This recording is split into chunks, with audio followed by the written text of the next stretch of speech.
अस्सलाम वालेकुम friends, welcome back to top smarties drama serial Behkawe. तो फाइनली असलम की भी मुराद पूरी हो ही गई। वो दूसरी शादी करना चाहता था, जीनत नहीं तो सिद्रा ही सही। आज सिद्रा और असलम की मंगनी है और ज़ुबैर की तबीयत काफ़ी ख़राब है, इसीलिए अब तो वो यहाँ पर बैठ भी नहीं सकता और कह दिया कि मुझे कमरे में ले चलो, मुझे बहुत घबराहट हो रही है। अब वज़ीर भी चुप नहीं रह पाया और कह दिया कि ज़ुबैर भाई की तबीयत दिन ब दिन ख़राब होती जा रही है, उन्हें अच्छे इलाज की ज़रूरत है। ये सुनकर तो माँ चौंक जाती है कि इस मौके पर वज़ीर ने ऐसी बात क्यों कर दी। असलम और सिद्रा का मूड भी काफ़ी ख़राब हो जाता है, मतलब उन्हें अपने भाई की बिल्कुल भी परवाह नहीं। अब उसने कमाना क्या छोड़ा, सबने उसकी तरफ से मुंह ही फेर लिया। सितारा तो बहुत ही ज़्यादा हसीन ज़िंदगी के ख्वाब देखकर आई थी, लेकिन उसकी ज़िंदगी तो बद से बदतर होती जा रही है। भाई जी जो बहुत ही औबाश किस्म का इंसान है। सितारा को इस बात की तो समझ आ ही गई। रंग बिरंगे मर्दों के सामने सितारा को बिठा देता है और साथ ये भी कहता है कि इनको एंटरटेन करो। जब सितारा ने कह दिया कि मैं ऐसा कुछ नहीं करूँगी, तो कह दिया कि अच्छा ठीक है, फिर हवालात की हवा खाने को तैयार हो जाओ।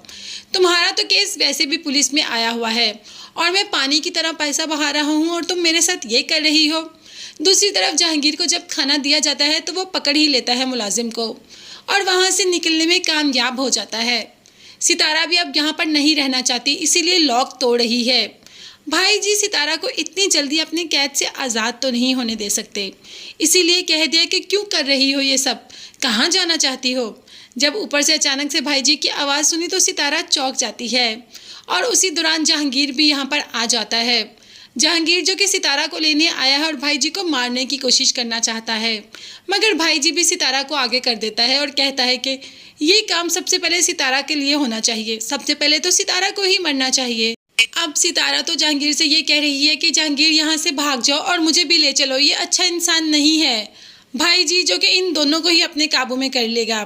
क्या पता जहांगीर और सितारा काफ़ी तेज़ है, यहाँ से भागने में कामयाब ही हो जाए।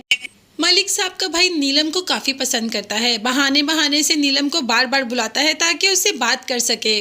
नीलम को इस बात का एहसास हो गया और उसे बहुत ज़्यादा अपनी इज़्ज़त अजीज़ है, इसीलिए वो थोड़ा मलिक साहब के घर जाना ही अवॉइड कर देती है। तो बार बार फ़ोन आने शुरू हो जाते हैं। नीलम ने जीनत की बातों पर अच्छा खासा गौर किया और कहा कि अब वो वहाँ पर नहीं जाएगी, क्योंकि वो जानती है कि अमीर लोग तो ये सब करते हैं, मोहब्बत शहब्बत उनके बस की बात नहीं। लेकिन वो वाकई ही नीलम से मोहब्बत करता है। देखते हैं नीलम को अपनी मोहब्बत का यकीन दिला पाएगा या नहीं। अब यहाँ पर हमारे पास काफ़ी कहानियाँ आ गई। ज़ुबैर की तबीयत ख़राब हो गई, सिद्रा की शादी हो रही है, जहांगीर और सितारा जो कि भाई जी की कैद से आज़ाद होना चाहते हैं, जीनत ने अपना बिजनेस स्टेबल कर लिया है। अब जानते हैं कि कहानी आगे कौन सा मोड़ लेगी। तब तक के लिए चैनल को सब्सक्राइब कीजिएगा। अल्लाह हाफिज़।